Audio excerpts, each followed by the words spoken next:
ఆంధ్రప్రదేశ్ ముఖ్యమంత్రి వర్యులు నారా చంద్రబాబు నాయుడు గారిని ఆయన కుటుంబ సభ్యుల్ని అనిశ్చిత వ్యాఖ్యలతో అసభ్యకరమైనటువంటి పదజాలంతో దూషిస్తూ మాజీ మంత్రి అంబటి రాంబాబు దుర్భాషలాడడం, ఆ తర్వాత గుంటూరు పశ్చిమ నియోజకవర్గ ఎమ్మెల్యే గల్లా మాధవి గారు అంబటి రాంబాబుకి మాస్ వార్నింగ్ ఇవ్వడం, ఆ తర్వాత కొంతమంది వైకాపా నేతలు YSR Congress party social media Galla Madhavi గారిని టార్గెట్గా చేసుకొని అసభ్యకరమైనటువంటి పదజాలంతో అనుచితమైనటువంటి వ్యాఖ్యలు ఆవిడ మీద చేయడం, ఆవిడ ఆ వ్యాఖ్యలన్నింటినీ నిజంగా ఎంతో సమర్థవంతంగా తిప్పికొట్టగలగడం, ఆ తర్వాత ఎంతో మెచ్యూర్డ్గా బిహేవ్ చేసి ఆ సమస్యని సద్దుమణిగేలా చేసినటువంటి మాధవి గారికి గ్రాఫ్ అయితే అమాంతం పెరిగింది. ప్రస్తుతం మాధవి గారు మనతో ఉన్నారు, వారితో మాట్లాడదాం. మాధవి గారు నమస్తే అండి.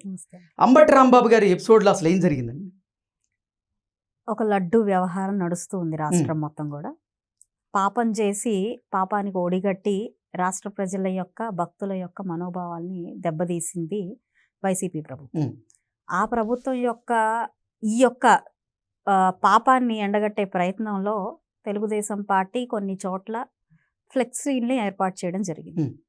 ఈ ఫ్లెక్సీల వివాదం అంటే ముందు రోజు అంబటి రాంబాబు గారు వచ్చి ఫ్లెక్సీలన్నీ తీసేయాలి, తీయకపోతే ఊరుకోము, మేమే వచ్చి పీకేస్తాము, ఎవరైనా మగాళ్ళుంటే రావచ్చు అని ఒక ప్రొవొకేషన్ చేయడం జరిగింది. ఇప్పుడు అఫ్కోర్స్ పార్టీలు అన్ని పార్టీల్లో మగాళ్ళు ఉంటారు కాబట్టి తెలుగుదేశం పార్టీలో నుంచి కొంతమంది ఆ ఫ్లెక్సీలు తీయకుండా ఉండడం కోసం, తీయనీయకుండా ఉండడం కోసం అక్కడికి వచ్చి ఆ ఫ్లెక్సీ దగ్గర ఉండడం జరిగింది. ఆ యొక్క సందర్భంలో అక్కడున్న మూమెంట్ ప్రకారం ఈయన వాళ్ళకి ఒక వాగ్వాదం జరిగి వాళ్ళు మాట్లాడుకుంటే పర్వాలేదు, వాళ్ళు తిట్టుకున్నా కొట్టుకున్నా అది ఒక కార్యకర్తల మధ్యలోనో అభిమానుల మధ్యలోనో నాయకుల మధ్యలోకే ఆగిపోయేది. అది తారాస్థాయికి చేరి డైరెక్ట్గా చంద్రబాబు నాయుడు గారిని అనుకోడని మాటలు ఆయన అనడం, నోరు జారడం జరిగింది. దాన్ని యావత్ రాష్ట్ర ప్రజలు కూడా తీసుకోలేని పరిస్థితి అయితే ఏర్పడింది.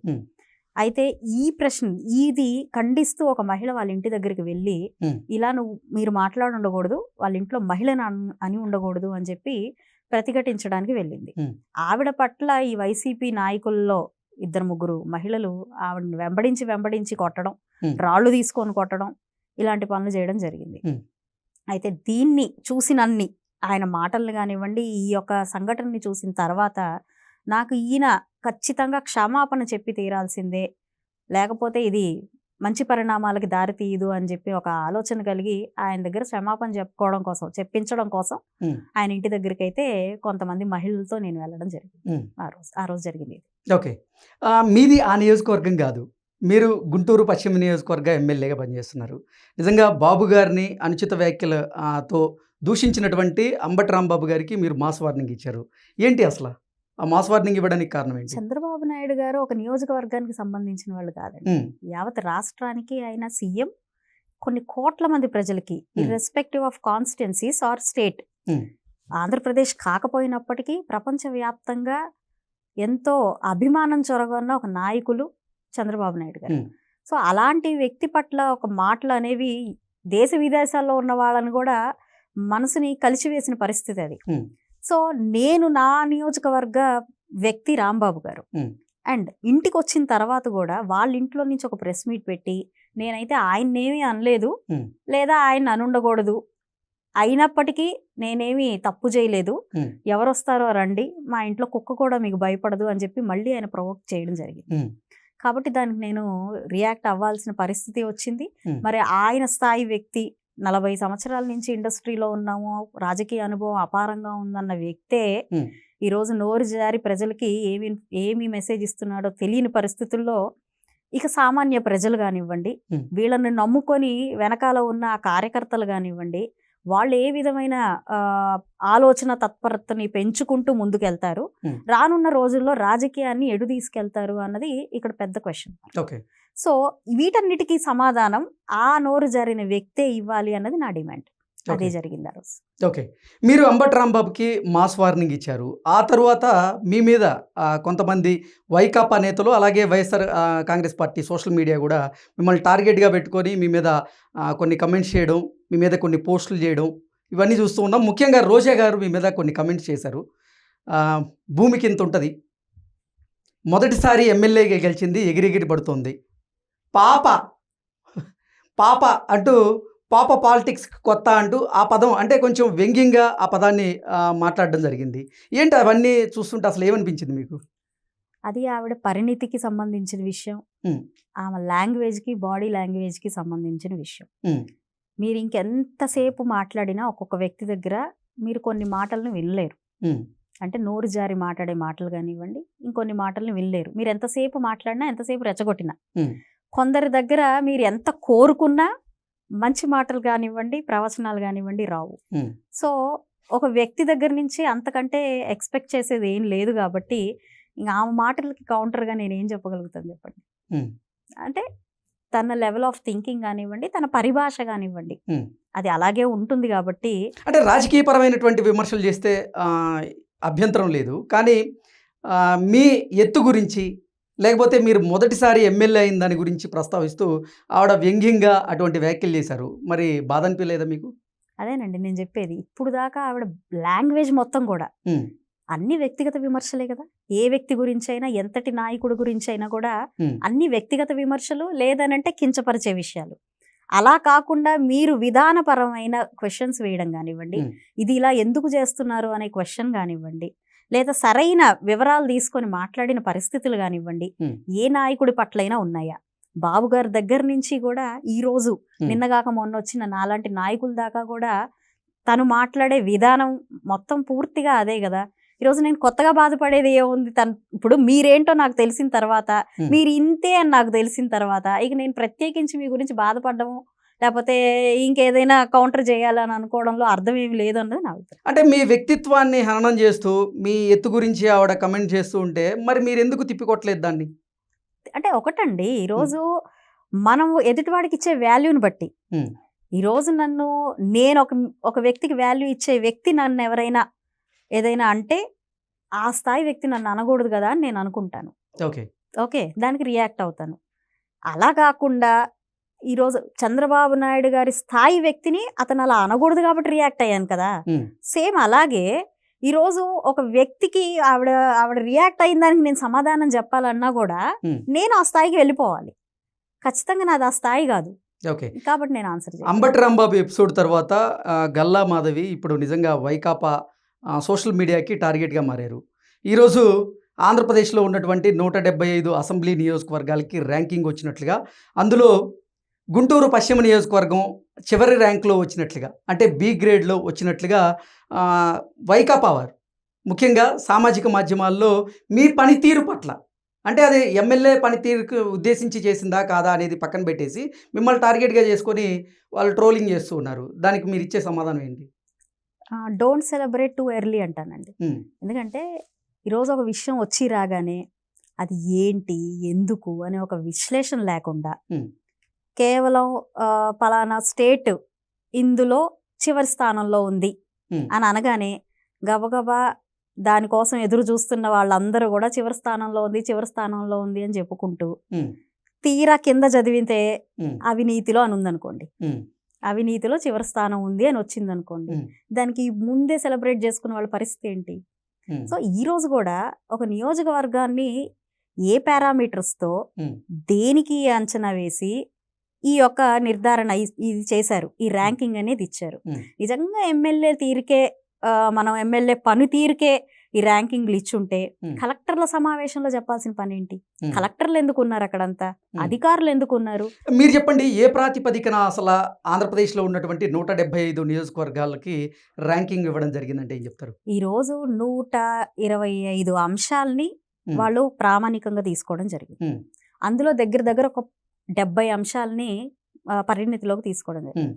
అందులో ప్రధానంగా ఉండేవి అగ్రికల్చరు, హ్మ్. ఇండస్ట్రీసు, సర్వీస్ సెక్టరు, హ్మ్. ఇన్వెస్ట్మెంట్సు, ఇలాంటి ప్రధాన అంశాలుగా తీసుకొని దానికి రిలేటెడ్ అంశాలన్నీ కూడా హ్మ్. కలుపుకొని ఓవరాల్‌గా ఒక 70 అంశాలు, 77 అంశాల్లో హ్మ్. వాళ్ళు దీన్ని తీసుకోవడం జరిగింది హ్మ్. ప్రామాణికంగా. ఇప్పుడు అలాంటి అంశాలు తీసుకుంటున్నప్పుడు మరి ఖచ్చితంగా అర్బన్‌లో అగ్రికల్చర్ ఉండదు. హ్మ్. మనకి ఇక్కడెక్కడ కూడా ఇన్‌ఫ్రాస్ట్రక్చర్ మనకి ఫ్యాక్టరీస్ లేదంటే ఇవన్నీ డెవలప్ అవ్వడానికి మనకి ల్యాండ్ బ్యాంక్ ఉండదు. హ్మ్. మరి అదే మీరు తీసుకుంటే అదే ప్రామాణికంలో ఉన్నది సర్వీస్ సెక్టర్. హ్మ్. అందులో గుంటూరు 97%లో ప్రథమ స్థానంలో ఉంది. ఉమ్, సో ఇది ఓవరాల్గా వాళ్ళు క్యాలిక్యులేట్ చేసిన తర్వాత, అందుకే మీరు గౌరవ చంద్రబాబు నాయుడు గారు మాటలు మీరు వినొచ్చు ఇప్పుడు కూడా, you can see in the social media. Hmm. ఇది ఏ బేస్లో తీసుకుంటున్నారు, ఇది హోలిస్టిక్గా మీరు తీసుకోలేదు. హోలిస్టిక్గా తీసుకోకుండా ర్యాంకింగ్ ఇవ్వడం అనేది ఇట్స్ ఎ రాంగ్ మెసేజ్ వెళ్తుంది. ఈ డేటా అనేది ఇలా కలెక్ట్ చేయడము, ఇలాగ ప్రొపగేట్ చేయడము తప్పు, కరెక్ట్ కాదు అని చెప్పి వెంటనే ఆయన అక్కడ చెప్పడం జరిగింది. ఎందుకంటే ఒక్క అంశం మనకు సూట్ అవుతుందా లేదా అన్న అంశాన్ని కాకుండా మనకి నాన్ సూటబుల్ అంశాన్ని తీసుకొచ్చి మీరు అందులో 0 ఉన్నారు అంటే అది అసలు దానికి ఆన్సర్ ఎక్కడ ఉంటుందండి మనకి? అంటే 175 అసెంబ్లీ నియోజకవర్గాల ర్యాంకింగ్లో గుంటూరు పశ్చిమ నియోజకవర్గం చివరి స్థానంలో ఉంది, బి గ్రేడ్లో ఉందని అది చెబుతూనే మీ పనితీరు పట్ల, అలాగే ఆ నియోజకవర్గంలో మీరు అసలు ప్రజలకి అందుబాటులో ఉండరు, ప్రజలతో మమేకం అవరు అన్నట్లుగా అది కూడా టార్గెట్గా చేసుకొని ఇప్పుడు ట్రోల్ చేస్తూ ఉన్నారు. వారికి మీరు ఇచ్చే సమాధానం అంటే ఏంటి? ట్రోలింగ్ అనేది ఎలాగైనా చేసుకోవచ్చండి. అసలు నేను ఎమ్మెల్యేనే కాదు అని కూడా చేసుకోవచ్చు. ఓకే, కాకపోతే ఉన్నానా లేదా అన్నది మీరు స్థానికంగా వచ్చి సర్వే చేసుకోవాలి. ఎవరు చెప్పాలి మీకు అది? మీరు టీవీ ఛానల్ ముందు కూర్చోనో లేకపోతే మీ ఇంట్లో ప్రెస్ మీట్ పెట్టో కాదు కదా చెప్పాలి. ఎవరు చెప్పాలి? ఎవరు చెప్పాలి అని అంటే స్థానికంగా నేను ఎమ్మెల్యేగా ఉన్న ఆ యొక్క నియోజకవర్గ ప్రజలు చెప్పాలి. నేను పని చేస్తున్నానా, అవైలబుల్గా ఉన్నానా లేదా అన్నది వాళ్ళు చెప్పాలి. మరి పోనీ వాళ్ళ దగ్గర కనీసం పట్టుమని 10 మంది దగ్గర అయినా సర్వే తీసుకున్నారా? ఉన్నానో లేదో తెలియడానికి లేదు. మీరు మీడియా ముందు నుంచొని ఏదో అంబటి రాంబాబు గారి ఇష్యూ జరిగింది కాబట్టి దాన్ని సబ్సైడ్ చేయడానికో, దాన్ని అడ్వాంటేజ్ తీసుకుంటూ నా మీద మళ్ళీ బురద చల్లడానికో వాడుకుంటున్న అంశంలాగా ఇది కనపడుతుంది తప్ప, ఎక్కడో జరిగిన కలెక్టర్ సమావేశంలో ఓవరాల్గా నియోజకవర్గంలో పెట్టుబడుల విషయంలో, అగ్రికల్చర్ విషయంలో, ఇండస్ట్రీస్ విషయంలో తీసుకున్న ప్రామాణికాలు బేస్ చేసుకొని పశ్చిమ నియోజకవర్గం కిందుంది అన్న అభిప్రాయం, లేదంటే కిందుంది అన్న సమాచారం అధికారులు ఇచ్చిన దానికి ఇక్కడ నా పనితీరుకి ఏ రకమైన సంబంధం అన్నది నాకు అర్థం కావట్లేదు. ఇందాక చెప్పాను నేను, పలానా స్టేట్ దాంట్లో కింద స్థాయిలో ఉంది అనగానే సెలబ్రేట్ చేసుకుంటున్నట్టు అది అవినీతిలో కింద స్థాయిలో ఉంది అంటే అది మంచి విషయం కదా. ఇక్కడ నాకు సంబంధమే లేని విషయాన్ని పారామీటర్గా పెట్టేసి దాన్ని మళ్ళీ నా పనితీరుకి పెడితే, నేను ఒక మాట చెప్తాను, పనితీరునే అందుబాటులో ఉన్న అంశాలను, పనితీరునో మనం పరిగణలోకి తీసుకొని ఈరోజు నాకు ర్యాంక్ ఇవ్వాలి అని అనుకుంటే, గెలిచి మనకి నమ్మి ఓటేసిన 11 నియోజకవర్గాలు ఉన్నాయి కదా, వాళ్ళందరూ అందుబాటులో ఉన్నారా? గెలిపించిన ప్రజల కోసం వాళ్ళు అసెంబ్లీకి వచ్చి మాట్లాడుతున్నారా? ఎగ్జాక్ట్లీ. కనీసం వాళ్ళకంటే కూడా నేను పైన లేనంటారా? ఓకే, ఏంటి జగన్మోహన్ రెడ్డి బడ్జెట్ సమావేశాలకైనా సరే హాజరయ్యేటువంటి అవకాశం ఉందా లేదా? అసెంబ్లీకి వస్తాడా రాడా అంటే ఏం చెప్తారు? వస్తే బాగుంటుందని చెప్తాను.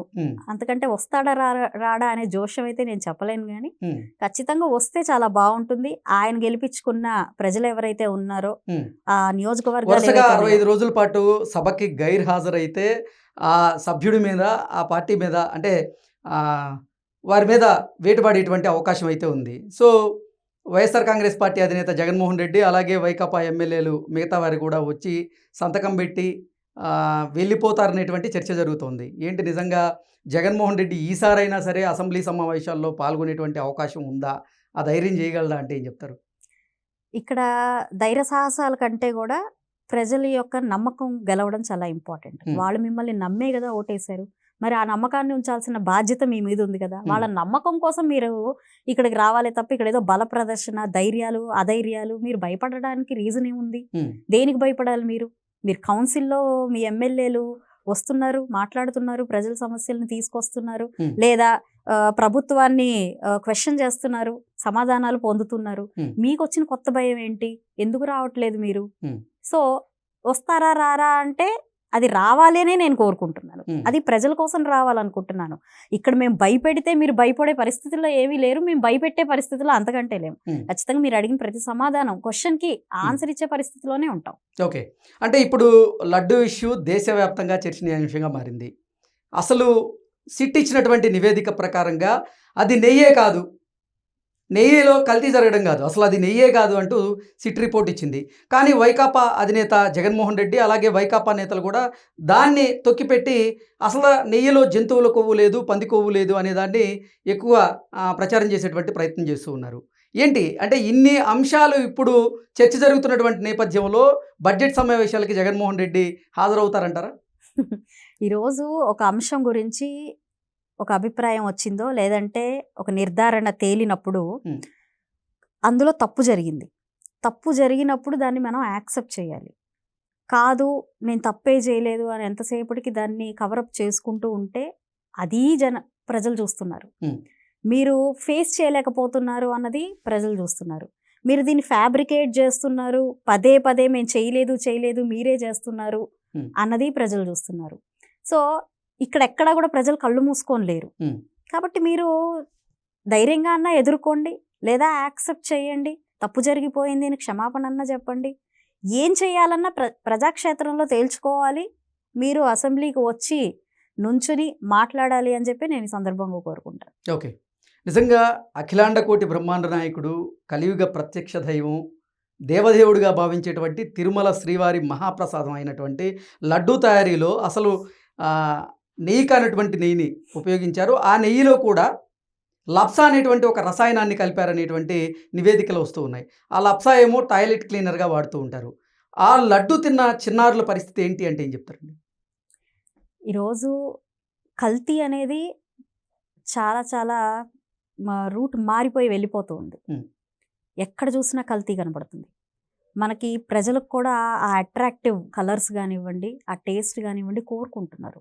మనకు బేకరీల దగ్గర నుంచి రెస్టారెంట్ల దాకా కూడా ఈ కలర్ఫుల్ థింగ్స్ అనేవి వెళ్తూ ఉన్నాయి. అయితే ఒక స్థాయి కల్తీని ఒక రకంగా చూడొచ్చు. అదే మనం ఒక భగవంతుడికి నివేదించేది, మనం పవిత్రంగా భావించేదే కల్తీ అవుతుంటే అక్కడ చూడాల్సింది ఆ ఐటమ్ గానో ఫుడ్ ఐటమ్ గానో కాదు, లేదా ఆరోగ్యపరంగా మాత్రమే కాదు, అది భక్తుల మనోభావాలకు సంబంధించింది, వాళ్ళ విలువలకు సంబంధించింది, వాళ్ళు పెట్టుకున్న నమ్మకానికి సంబంధించింది.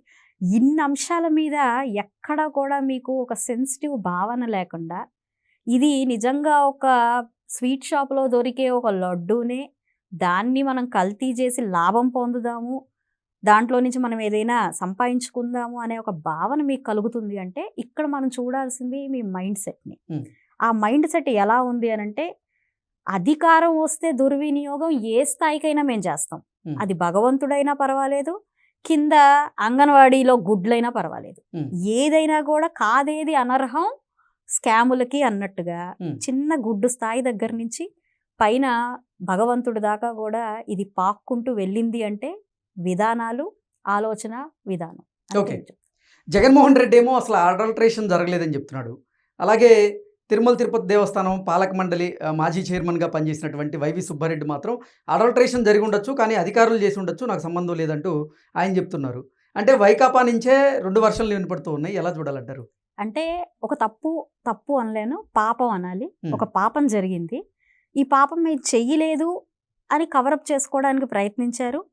ఇది మా పాపం కాదు మీదే అని చెప్పి తిప్పికొట్టడానికి ట్రై చేశారు. కాదు ఇది పాపం కాదు, ఇది తప్పు అని మళ్ళీ చెప్పుకునే ప్రయత్నం చేస్తూ ఉన్నారు. అంటే ఛాన్స్ దొరికితే, అంటే అందితే జుట్టు అందకపోతే కాళ్ళు అనే విధానం ఏదైతే ఉంటుందో నాకైతే అదే కనిపిస్తూ ఉంది. ముందు మనం రిపోర్ట్ అనేది ఈ మనకి ఎన్డీడీబీ రిపోర్ట్ ఏదైతే వచ్చిందో దాని ప్రామాణికం చేసుకొని మనం లేవనెత్తిన అంశాన్ని అది కాదు అని చెప్పి సిట్ వేయడం జరిగింది. సిట్టులో ఉన్న నివేదికను బేస్ చేసుకొని అది కదా అన్నారు మీరు, ఇది కాదు కదా అని చెప్పి దాన్ని మళ్ళీ డైవర్ట్ చేసుకోవడం జరుగుతుంది. జరిగింది కల్తీ, అది సామాన్య ఫుడ్ ఐటమ్ కాదు, అది మనోభావాలకు సంబంధించిన విషయం. దాన్ని అర్థం చేసుకోకుండా ఎంతసేపటికి ఒక చిన్న రెస్టారెంట్లో దొరికే ఒక ఐటమ్ లాగా మీరు భావిస్తున్నారు, దాన్ని ఒక్కొక్కరు ఒక్కొక్క విధానంతో చెప్తున్నారు అని అంటే ఇంకా అంతకంటే హాస్యాస్పదమైన అంశమే లేదని నా అభిప్రాయం. ఓకే, చివరిగా మాధవి గారు, మీరు మొదటిసారి ఎమ్మెల్యేగా గెలిచారు. ఇప్పటికీ మీరు గెలిచి 1.5 year దాటింది. ఈ 18 నెలల కాలంలో మీ నియోజకవర్గంలో మీరు చేసినటువంటి అభివృద్ధి గురించి చాలా ఉన్నాయండి. ఇప్పటికే దాదాపుగా ఈ 2 సంవత్సరాల్లోనే 150 కోట్లకు పైగా అభివృద్ధి కార్యక్రమాల్ని చేపట్టడం జరిగింది. ప్రజలకి రోడ్లు, వాటరు, డ్రైనేజ్ సిస్టము, శానిటేషను, మరి దోమలతో విపరీతంగా బాధపడుతున్న పరిస్థితులు, వీటన్నిటి మీద ఫోకస్ చేయడం జరిగింది. ట్రాఫిక్ ఇష్యూస్ చాలా ఉండేవి, వాటన్నిటి మీద ఫోకస్ చేయడం ఎక్కువగా. ఆ నియోజకవర్గ ప్రజల నుంచి ఎటువంటి సమస్యలు లేవనెత్తుతూ ఉన్నారు వాళ్ళు? లా అండ్ ఆర్డర్ అనేది, అంటే గంజా అనేది విపరీతంగా పెంచి పోషించిన క్రమంలో గత 5 ఏళ్లలో ఇప్పుడు ఏమవుతుందంటే దాని నుంచి తప్పించుకునే ప్రయత్నానికి చాలా ఎనర్జీని పెట్టుకోవాల్సి వస్తుంది. కాబట్టి దాని మీద స్పెషల్ డ్రైవుల్ని పెట్టి దాన్ని అరికట్టే ప్రయత్నం చేయాల్సి వస్తుంది. దాని మీద అది చేస్తూ ఉన్నాము. చాలా ఏరియాల వరకు ఆ గంజా సమస్యను మాత్రం బయటికి తీసుకురాగలుగుతున్నాము. ఇక అదే విధంగా మనకి ఈ స్కాములు అంటే నమ్మించి డబ్బులు మోసం చేసేసి, ఎలాగంటే మనకు ఆర్థిక నేరాలు అంటారు కదా, చిట్టీలని కానివ్వండి, చేబదులు తీసుకోవడం కానివ్వండి, ఇలాంటి అంశాలన్నీ కూడా, అంటే ఉద్యోగాలు ఇస్తాం మాకు డబ్బులు వేసిన వాళ్ళు కానివ్వండి, ఇట్లాంటి వాటికి బాగా బలైపోయిన వాళ్ళు చాలా మంది మా దగ్గరికి సమస్యలతో వస్తూ ఉంటారు. ఇక స్పెషల్గా మహిళల కోసం ఒక గ్రీవియన్స్ని ఎవ్రీ ట్యూస్డే రన్ చేస్తూ ఉన్నాను. అందులో భాగంగా ఉమెన్ వాళ్ళ సమస్యలతో బాగా వస్తూ ఉన్నారు. అంటే వాళ్ళ వర్క్ ప్లేస్లో హెరాస్మెంట్స్ కానివ్వచ్చు, చెప్పుకోలేని విషయాలు కావచ్చు, ఇలాగే ఇంట్లో చెప్పకుండా ఏదో లాభం వస్తుందని ఇంకొకరికి డబ్బులు ఇవ్వడం కావచ్చు, అది రాని పక్షంలో వీళ్ళు మహిళలు కాబట్టి ఎవరిని అడగాలో తెలియని పరిస్థితి, ఎవరికి చెప్పుకోవాలో తెలియని పరిస్థితి కావచ్చు. ఇలాగ అనేక అంశాలు మా దృష్టికి రావడం, వాటన్నిటికీ దాదాపుగా 80 to 90% సమస్యలు తీర్చడం జరుగుతుంది. ఇంకా కూడా మనకి పాలసీ మ్యాటర్స్ అయినా కొత్త పెన్షన్లు కావచ్చు, హౌసింగ్ కావచ్చు, ఇలాంటి అంశాలు ఎదురు చూస్తూ ఉన్నాయి గవర్నమెంట్ పాలసీ కోసం. రానున్న రోజుల్లో వాటికి కూడా పరిష్కారం వస్తుంది అనుకుంటున్నాను. ఓకే. అంటే గతంలో వైకాపాకు చెందినటువంటి కొంతమంది ఎమ్మెల్యేలు ఓడిపోవడానికి ప్రధాన కారణం ఏంటంటే ప్రజలతో వారు మమేకం అవ్వకపోవడం, వారి సమస్యలను పరిష్కరించకపోవడం ప్రధానంగా ఉంది. నిజంగా ఓడిపోయిన తర్వాత వాళ్ళంతటా వాళ్ళే బయటకు వచ్చి వాలంటీర్ వ్యవస్థ వల్ల మేము ఓడిపోవాల్సి వచ్చింది, వాలంటీర్ వ్యవస్థ వల్ల ప్రజలకి మధ్య మాకు గ్యాప్ పెరిగిందని చెప్తూ ఉన్నారు. మీరు ఇప్పుడు ప్రజలతో మమేకమైనటువంటి ప్రయత్నం చేస్తున్నారు కదా, సో ప్రజల నుంచి ఎటువంటి స్పందన వస్తుందంటారు? ఈరోజు వాళ్ళు ఓడిపోవడానికి ప్రధానమైన అంశం వచ్చేసి డైరెక్ట్గా వాళ్ళ జోబిల్లోకి డబ్బులు నింపడమే. అంటే ఇటు అభివృద్ధిని కానివ్వండి, వాళ్ళని హోలిస్టిక్గా పైకి తీసుకొచ్చే ప్రయత్నం కానివ్వండి, ఉద్యోగ కల్పన కానివ్వండి, ఎంపవర్మెంట్ దిశగా ఆలోచనలు కానివ్వండి లేకపోవడం ప్రధాన డ్రాబ్యాక్. ఎంతసేపటికి మేము పథకాలు ఇచ్చాం కదా, వాళ్ళకి డైరెక్ట్గా చేతుల్లోకి డబ్బులు ఇచ్చేసాం కదా, వాళ్ళందరూ ఆనందపడి వేస్తారు అనుకున్నారు. ఆ సెగ్మెంట్ ఆఫ్ పీపుల్ మనకి చూస్తే 15 నుంచి 20% మందే ఉంటారు. మిగతా 80%లో ఒక 20% ఏ అవసరాలు లేని వాళ్ళు, సెల్ఫ్ సస్టైన్గా ఉన్న వాళ్ళు ఉంటారు. అయితే ఈ మధ్యలో ఉన్న 60% ఎవరైతే ఉన్నారో వీళ్ళు ఆర్థికంగా బలపడడానికి, ఉద్యోగ కల్పనకి, బిజినెస్కి, వ్యాపారాలకి, వృత్తి వాటికి, పిల్లలకైతే విద్యకి లేదంటే స్కిల్కి, వీటన్నిటికీ కూడా ఎక్కడా ఎలాంటి ప్లాన్ ఆఫ్ యాక్షన్ని గవర్నమెంట్ అనేది తీసుకోలేదు. దీనివల్ల ఏమైంది అని అంటే మన పిల్లలందరూ పక్క రాష్ట్రాలకు వెళ్ళిపోవడం, చదువు సంధ్యలకు కూడా ఎక్కడికో వెళ్ళి మనం చేసుకోవాల్సిన పరిస్థితి రావడం, చిన్న చిన్న ఉపాధులకు కూడా ఇసుక లేక బయటికి వెళ్ళిపోవడం, పెట్టుబడులు రానియకుండా కంపెనీస్ అన్నిటినీ బెదిరించడం వల్ల పక్క రాష్ట్రాలకి పెట్టుబడులు వెళ్ళిపోవడం, రియల్ ఎస్టేట్ మొత్తం కూడా కుదేలైపోవడం, 3 రాజధానులు 3 ముక్కల ఆటలు ఆడడం వల్ల అనిశ్చితి ఒకటి ఏర్పడి మనం ఉంటే ముందుకు వెళ్ళగలుగుతామో లేదో అనే ఒక భావాన్ని, ఒక భయాన్ని క్రియేట్ చేయడం వల్ల రియల్ ఎస్టేట్ రంగం మొత్తం కుదేలైపోవడం, ఇలాగ అనేక అంశాలు, అంటే ఎదిగే అంశాలు, ఎదగాల్సిన అంశాలు, మన రాష్ట్రాన్ని ముందుకు తీసుకెళ్లే అంశాల మీద ఫోకస్ చేయకపోవడం వల్ల కేవలం డబ్బులు డైరెక్ట్గా ఇచ్చేస్తున్నాం, మన కోట్లు వచ్చేస్తాయి అనే ఒక ఆలోచనతో వాళ్ళు ఈ పని చేయడం జరిగింది. ఇక వాలంటరీ సిస్టమ్ని ఇంట్రడ్యూస్ చేసి మేము బోల్డంతా ఉద్యోగ కల్పన చేశామని చెప్పి మాట్లాడారు. వాలంటరీ సిస్టమ్ని మీరు దేనికి వాడుకున్నారో ఈరోజు రాష్ట్ర ప్రజలందరికీ తెలుసు. ఓటేస్తున్నప్పుడు ప్రతి ఒక్కరికి కూడా తెలుసు. మీరు పలానా నాయకుడికి ఓటేయకపోతే మీకు వచ్చే స్కీముని తీసేస్తాం, మీకు ఇచ్చే ఇళ్ళు రాయము, మీకు పెన్షన్ తీసేస్తాం అని చెప్పి బెదిరించి వాళ్ళని ఒక ఓట్లకి, వీళ్ళు ఒక పొలిటికల్ స్ట్రాటజికల్ పీపుల్ లాగా ఓటు బ్యాంకుల్ని క్రియేట్ చేసుకొని తీసుకురాగలిగే ఒక వ్యవస్థ లాగా వాలంటరీ సిస్టమ్ని వాడుకున్నారు. అంతేగాని అడ్మినిస్ట్రేషన్ ఈజ్ చేసేలాగా, దాన్ని డీసెంట్రలైజ్ చేసేలాగా మీరు వాడలేదు దాన్ని. అలాగే వాడుంటే బహుశా బాగుండేదేమో, కానీ మీరు ఓట్ బ్యాంక్ని క్రియేట్ చేసుకోవడం కోసం వాలంటరీ సిస్టమ్ని తీసుకొచ్చి ముందుకు తీసుకెళ్లారు. ఇన్ని డ్రాబ్యాక్స్ పెట్టుకొని ఎందుకు గెలవలేదో, ఎందుకు ఓడిపోయామో అనే ఒక ఆలోచనతో ఇంకా ఉన్నారు. ప్రజల్ని కలవలేక కాదు, అదే ఎలాగూ జరగదు. ఇప్పుడు చేస్తుంది ఏదో, అప్పుడు జరిగింది అదే. ప్రజలు కలవడం అంటే వారి దృష్టిలో పాదయాత్ర చేయడమే. సంవత్సరానికి ఒకసారి, 5 సంవత్సరాలకు ఒకసారి పాదయాత్ర చేసి అందరి ఇళ్లలోకి వెళ్ళి కాస్త భోజనం తినడమే ప్రజల్ని కలవడం అనే భావన. అంతే తప్ప ఓటేసి గెలిపించిన తర్వాత మనం వీళ్ళని ఏ విధంగా ముందుకు తీసుకెళ్లాలి అనే భావన లేదు, ఎక్కడా లేదు. విస్మరించారు, వదిలేశారు. ఈ రోజుకి జరుగుతుంది అదే. తప్పులు చేసిన వాళ్ళని పరామర్శించడానికి వెళ్ళే ఆ కాస్త సమయం ఒక 4 రోజులు నియోజకవర్గంలో స్పెండ్ చేసి మీ సమస్యలు ఏంటి అని ఆ ప్రజలను అడిగితే చాలా సమస్యలకు పరిష్కారం వస్తాయి. కానీ ఆ విధి విధానంలో లేరు. కాబట్టి వాళ్ళు చేసిన తప్పులు కూటమి ప్రభుత్వం ఎట్టి పరిస్థితుల్లో చేయదు. ఎందుకు అనంటే ఆ విధానమే చంద్రబాబు నాయుడు గారి విధానం కాదు. ఆయన ఎప్పుడు కూడా విజన్, ఈరోజు నేను ఉన్నా లేకపోయినా రేపు అన్నది మాత్రం నా భావితరాలకి రావాలి అన్న ఒక అద్భుతమైన ఆలోచన తత్పరత. మహర్షులకు మాత్రమే ఉండే ఆలోచన, అది నేను ఘంటాపథంగా చెప్పగలుగుతాను. స్టేట్ అనేది డెవలప్ అవ్వాలి. నా ప్రజలు అనేవాళ్ళు పక్క రాష్ట్రాలకు వెళ్ళి ఊడిగాలు చేయకూడదు. ఈ రోజు పిల్లలు ఇక్కడి నుంచి విదేశాలకు వెళ్ళి బాత్రూమ్లు కడగడానికైనా పర్లేదు, మేము మాత్రం ఇక్కడి నుంచి వెళ్ళిపోవాలని అనుకుంటున్నారంటే దాని అర్థం ఏంటి?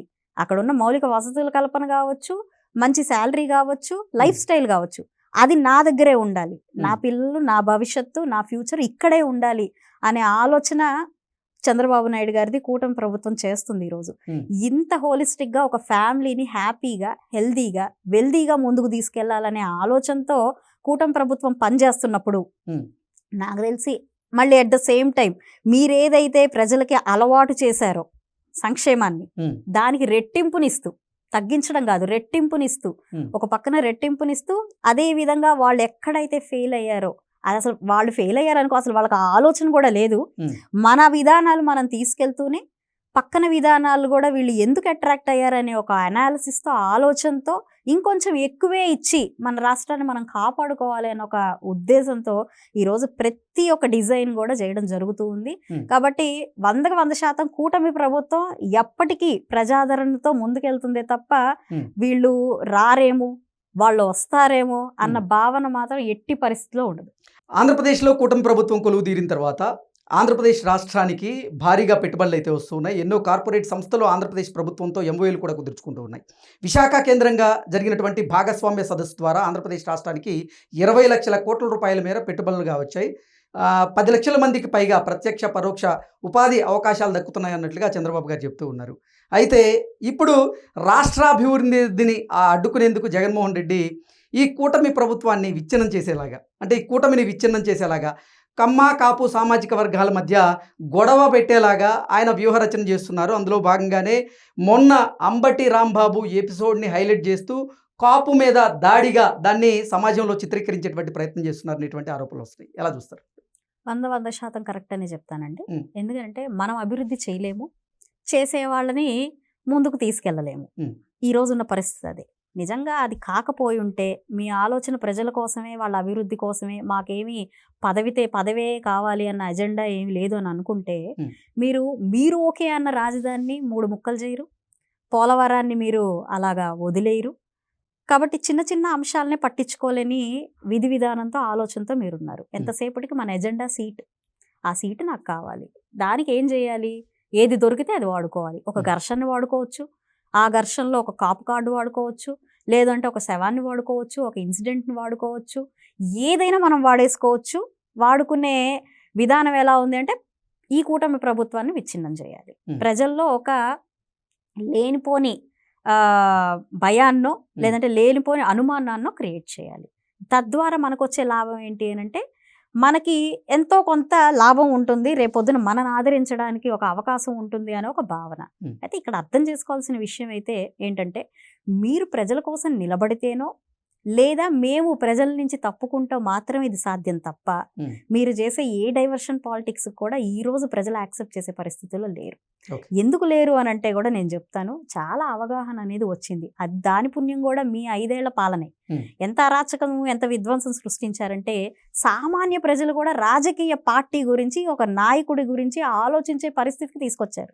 అదివరకు ఒక కింద స్థాయి వ్యక్తులకి చంద్రబాబు నాయుడు గారనో, జగన్ గారనో, ఒక రాజకీయ పార్టీ లీడర్ అనో పెద్దగా అవగాహన ఉండదు. వాళ్ళ పనులు ఏంటో, వాళ్ళది సమస్యలు ఏంటో అంత విధానమే ఉంటుంది. మీరు 5 yearsలో చేసిన విధ్వంసం ఏంటంటే, ఎవరు మనకి దుస్థితికి కారణం, మనం ఎందుకు పక్క దేశాలకు వలస వెళ్ళిపోతున్నాం, పక్క రాష్ట్రాలకు వెళ్ళిపోతున్నాం అని క్వశ్చన్ వేసుకుంటే వాళ్ళకు వచ్చిన పేరు, గత ప్రభుత్వం వైఎస్ఆర్సీపీ అధినాయకుల పేరు వచ్చింది వాళ్ళందరికీ. ఆ విధంగా చాలా చాలా పరిచయం పొందిన వ్యక్తిగా ఈరోజు పొలిటికల్ సిస్టమ్ని కింద స్థాయి వ్యక్తులకు కూడా పరిచయం చేసిన వ్యక్తిగా మనకి ప్రజల్లో ఆయన మిగిలిపోయి ఉన్నారు. కాబట్టి ఈ విధి విధానంతో వెళ్తే మాత్రం జగన్మోహన్ రెడ్డికి ప్రాణహాని ఉందని తలశీల రఘురామ్ గారు కేంద్ర హోంశాఖకి లేఖ రాశారు. ఏంటి నిజంగా జగన్మోహన్ రెడ్డికి ప్రాణహాని ఉందా? దీన్ని ఎలా చూడాలంటారు? ఆయన అసలు సింహం పులి మా జగనన్న 29లో వస్తే రప్ప రప్ప అంటున్నారు, లేదంటే మీరు చూసుకోండి కాసుకోండి ఏం చేస్తారో చూడండి అని ఒక పక్కన సవాళ్ళు విసిరే వాళ్ళకి ప్రాణహాని ఉంటుందండి? ఓకే. ఏ విధంగా ఉంటుంది ప్రాణహాని? ఆయన పోనీ భద్రత తగ్గిందని రకరకాల అంశాలను దాంట్లో ప్రస్తావించారు. ఇప్పుడు ఆయన కాబట్టి కూటమి ప్రభుత్వం కాబట్టి ఒక నియోజకవర్గానికి నిజంగానే చాలా రాయల్గా వచ్చి రాయల్గా మీరు ఎంత ప్రదర్శన చేయాలనుకున్నా బల ప్రదర్శన చూపించాలనుకుంటున్నా కూడా చాలా సానుకూలంగా ఆయనకి యాక్సెప్టెన్సీ ఇచ్చి, కూటమి ప్రభుత్వం కాబట్టి నాయకులకు ఒక విచక్షణ ఉంది కాబట్టి ఇలాంటి పిచ్చి పిచ్చి అంశాల మీద ఫోకస్ చెయ్యరు కాబట్టి మీరు హ్యాపీగా వచ్చి వెళ్తూ తొడలు కొట్టి మేము అది చేస్తాం ఇది చేస్తాం అని ప్రగల్భాలు పలుకుంటూ వచ్చి వెళ్ళే పరిస్థితి కనపడుతుంది. అలా కాకుండా ఉంటే నిజంగా ఆయనకు ప్రాణహానే ఉంటే మరి ఇలాంటి పరిణామాలు చోటు చేసుకోవు కదా. ఓకే అండి, thank you so much. Thank you అండి.